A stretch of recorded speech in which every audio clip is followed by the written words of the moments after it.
Hello friends, welcome to my channel अनसुनी बातें विद मनु। क्या आपको मालूम है कि व्हेल मछली की उल्टी सोने से भी ज़्यादा महंगी बिकती है? जी हाँ, जहाँ जहाँ व्हेल मछलियाँ दिखती हैं वहाँ कुछ ऐसे लोग भी नज़र आने लगते हैं कि व्हेल मछली उल्टी करे और वो उसके ठोस रूप को हासिल करके बाज़ार में बेच दें। पिछले दिनों मुंबई और देश के कई हिस्सों में छापे में व्हेल मछली के ठोस उल्टी बरामद किए जाने की खबरें मीडिया में ज़ोर शोर से आई थी, जिनकी कीमत करोड़ों में आंकी गई थी।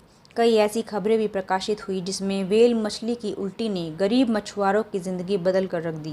भारत में कोंकण तट पर पिछले कुछ समय में व्हेल मछलियों का आना जाना शुरू हुआ है और वहाँ भी तमाम ऐसे लोग देखे जाने लगे हैं जो तट के किनारे या समुद्र के तट के करीबी छोर में नीचे की ओर डुबकी लगाकर व्हेल की उल्टी का ठोस रूप खोजते हैं।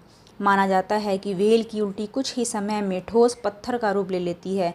फिर ये जितनी पुरानी होती जाती है उतनी ही बेशकीमती भी होती जाती है।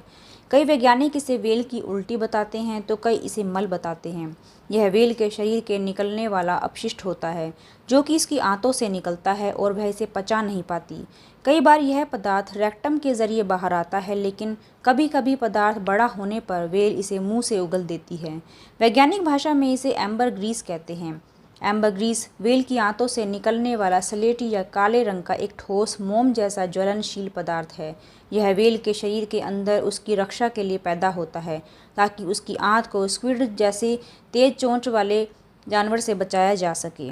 आमतौर पर व्हेल समुद्र तट से काफ़ी दूर ही रहती है। ऐसे में उनके शरीर से निकले इस पदार्थ को समुद्र तट तक आने में कई साल लग जाते हैं। सूरज की रोशनी और नमकीन पानी के संपर्क के कारण यह अपशिष्ट चट्टान जैसी चिकनी भूरी गांठ में बदल जाता है जो मोम जैसा महसूस होता है।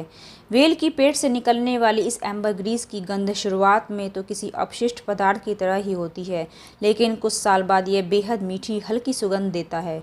इसे एम्बरग्रीस इसलिए कहा जाता है क्योंकि यह बाल्टिक में समुद्री तटों पर मिलने वाले धुंधला एम्बर जैसा दिखता है। यह इत्र के उत्पादन में प्रयोग किया जाता है और इस वजह से काफ़ी कीमती होता है। इसकी वजह से इत्र की सुगंध काफ़ी समय तक बनी रहती है। इसी वजह से वैज्ञानिक एम्बरग्रीस को तैरता सोना भी कहते हैं। इसका वजन 15 ग्राम से 50 किलो तक हो सकता है। एम्बरग्रीस ज़्यादातर इत्र और दूसरे सुगंधित उत्पाद बनाने में इस्तेमाल किया जाता है। एम्बरग्रीस से बना इत्र अब भी दुनिया के कई इलाकों में मिल सकता है। प्राचीन मिस्र के लोग एम्बरग्रीस से अगरबत्ती और धूप बत्ती बनाया करते थे। वहीं आधुनिक मिस्र में एम्बरग्रीस का उपयोग सिगरेट को सुगंधित बनाने के लिए भी किया जाता है।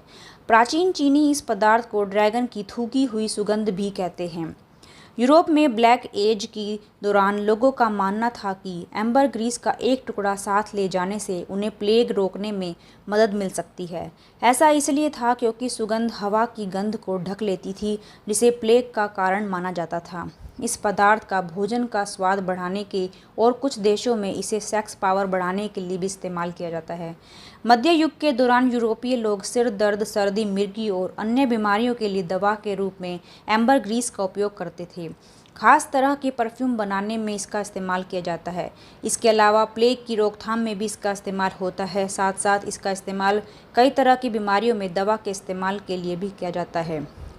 जहाँ आमतौर पर व्हेल पाई जाती हैं, वहाँ सालों तक लोग तट के किनारे पानी में जाकर इसकी खोज करते हैं। अगर ये उन्हें ठोस रूप में मिल जाती है तो उनका जीवन तो धन्य हो जाता है।